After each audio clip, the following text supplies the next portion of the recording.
Hi, Trinity. We are in Proverbs 23 today, and I'm actually going to read several verses because there's this recurring theme in chapter 23 about money. It tells us quite a few things about money, and specifically Proverbs 23. We're going to read verses 1 through 8, and also 20 and 21. And these verses point out 4 ways we can go wrong when it comes to money and things and wealth. It doesn't spend a lot of time, other parts of the Bible do spend time talking about what exactly it looks like to do well with money and possessions and wealth. But it does give us 4 warnings here about how it can go wrong, and I think some combination of them is probably a helpful warning and reminder for each of us. The first thing it says in verses 1 through 3 is it warns us not to envy people who have a bunch of money and stuff. It says, when you sit down to eat with a ruler, observe carefully what is before you, and put a knife to your throat if you're given to appetite. Do not desire his delicacies, for they are deceptive food. And you can apply this very literally if you sit down to eat with rulers often. But you can also think about this right now with social media. We have a window into other people's lives all the time. We get pictures of people's tables just by opening our phones. And there's a warning here to it says, put a knife to your throat if you're given to appetite. Do not desire his delicacies. To not spend your life envying people who have a lot, because it can be very deceptive food that doesn't actually make you happy like you think it would.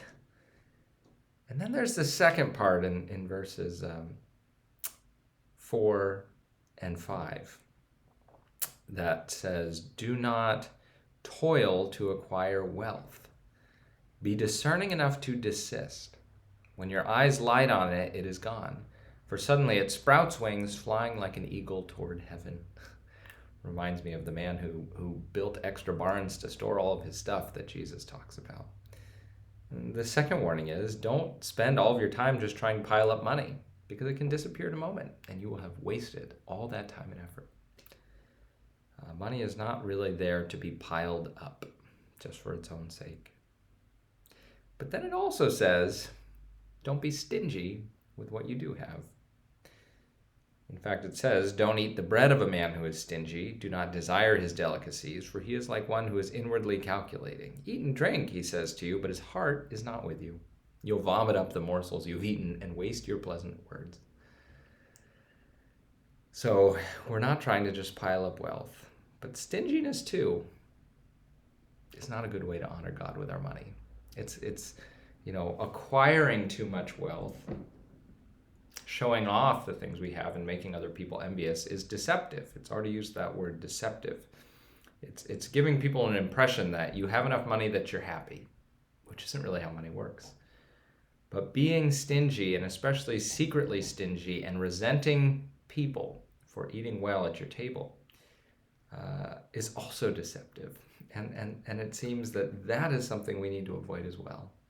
And then there's this last warning in verses 20 and 21 that says, be not among drunkards or among gluttonous eaters of meat, for the drunkard and the glutton will come to poverty, and slumber will clothe them with rags.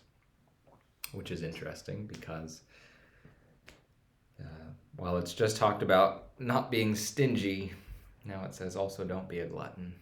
Don't think that consuming more and more will make you happier and happier. That's making food your God. And only God is God.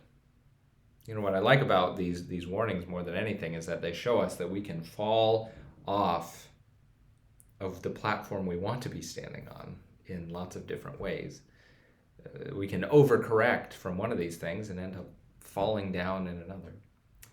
And it's a good reminder that there's no one lane we can just walk in and say, as long as I stick to this principle, I'll be fine. Having lots of money, having little money, eating a lot, being stingy, you can actually go too far in any of these ways.